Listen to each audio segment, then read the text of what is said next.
Magandang araw mga kababayan! Bago tayo magsimula, huwag kalimutang i-like ang video na ito, i-share sa inyong mga kakilala, at mag-follow or mag-subscribe sa ating channel. Pindutin din ang notification bell para lagi kayong updated sa mga susunod na ulat panahon. Narito ang ating update sa magiging lagay ng panahon sa susunod na 24 hours. Para sa buwan ng September, inaasahan natin ang 2 hanggang 4 na bagyo o tropical cyclones na posibleng mabuo o pumasok sa loob ng Philippine Area of Responsibility. Ayon sa PAGASA, 4 ang karaniwang track ng mga bagyo para sa buwang ito. Unang track, isang recurving track. Karaniwang nabubuo sa northeast o silangang bahagi ng PAR, gumagalaw westward at pagkatapos ay kumikiling northward patungo sa Japan. Maliit ang tsansa ng direktang epekto sa bansa at less likely din itong magpalakas ng southwest monsoon or hanging habagat. Ikalawang track, isa ring recurving track. Posibleng mabuo sa silangang boundary ng PAR at kumilos northwest patungo sa Taiwan.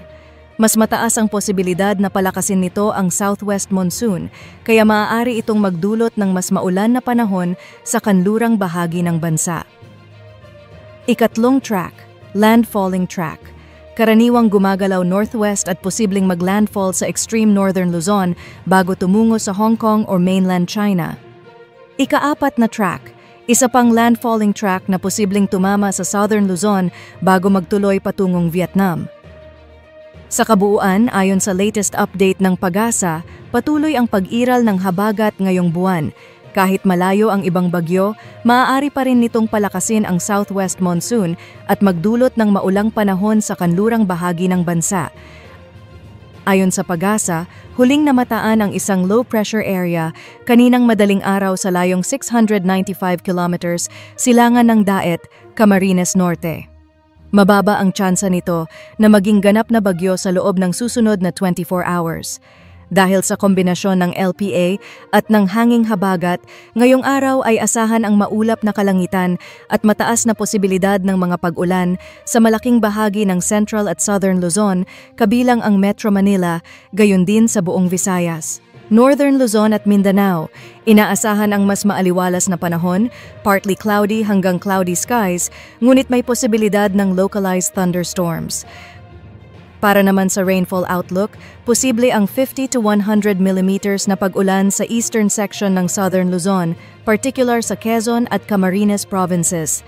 Sa kanlurang bahagi ng Mimaropa at Western Visayas, kabilang ang Palawan, Occidental Mindoro at Antique, inaasahan din ang parehong dami ng ulan.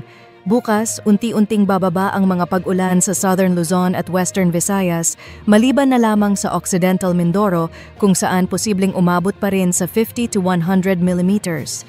Mag-ingat sa mga pagbaha, lalo na sa low-lying areas at sa posibleng landslide sa bulubunduking lugar. Sa ating forecast per region, Bicol Region, Quezon, Bulacan at Rizal, maulap na panahon na may scattered rains and thunderstorms.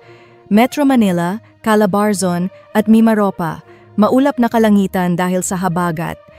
Ilocos Region, Cordillera at Cagayan Valley, fair weather, bagaman may posibilidad ng isolated thunderstorms. Palawan at buong Visayas, maulap na panahon na may scattered rains and thunderstorms dulot ng habagat.